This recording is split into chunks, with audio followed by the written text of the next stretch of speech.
Jhargram elephant করিডোরে রেলের guardrail ঘিরে বিতর্ক। ঝাড়গ্রাম জেলার হাতি করিডোরে রেল লাইনের পাশে গার্ডরেল ঘিরে শুরু হয়েছে নতুন বিতর্ক। রেল দপ্তর জানিয়েছে হাতি ট্রেন সংঘর্ষ রোধে এই গার্ডরেল প্রকল্প নেওয়া হয়েছিল, কিন্তু বন দপ্তর আপত্তি জানিয়ে বলছে এই গার্ডরেল বন্যপ্রাণীর স্বাভাবিক চলাচলে বাধা সৃষ্টি করতে পারে। বন দপ্তরের দাবি, গার্ডরেলের পরিবর্তে ওভারপাস, স্পিড কন্ট্রোল জোন এবং সফট প্যাডিং ব্যবস্থা নেওয়া উচিত ছিল, যাতে ট্রেনের গতিও নিয়ন্ত্রিত হয় এবং হাতিরা নিরাপদে চলাচল করতে পারে। স্থানীয় একাংশের মতে প্রকল্পের উদ্দেশ্য ভালো হলেও বাস্তব প্রয়োগে বন ও বন্যপ্রাণের স্বার্থ রক্ষা করা জরুরি।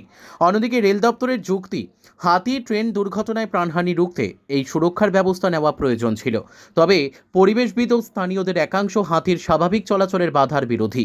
তাদের দাবি, বন দপ্তর ও রেলের সমন্বয়ের মাধ্যমে বিকল্প নকশা তৈরি করা হোক, যা একদিকে বন্যপ্রাণীর নিরাপদ চলাচলকে সুরক্ষিত রাখবে এবং ট্রেন ও হাতি সংঘাতের মাধ্যমে হাতি মৃত্যুর ঘটনাও রোধ করা যাবে।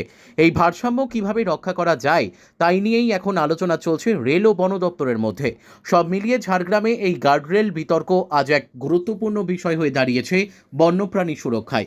সকলের মত একটাই, রেল ও বন দপ্তরের সমন্বয়ই সঠিক চাবিকাঠি এই সমস্যার স্থায়ী সমাধানের।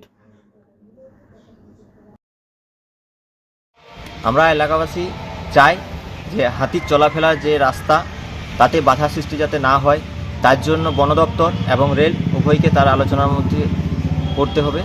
এছাড়া যাতে হাতির কোনো ক্ষতি না হয়, যে গার্ডরেলগুলো বসানো আছে তার গতিবিধি যেন তার সম্মুখে রাস্তা যা চলাফেরার যে সম্মুখে আছে সেটা যেমন বাধা সৃষ্টি না হয়, যাতে ক্ষয়ক্ষতি কারণ না, হাতিও বাঁচুক, এলাকাবাসী মানুষ বাঁচুক।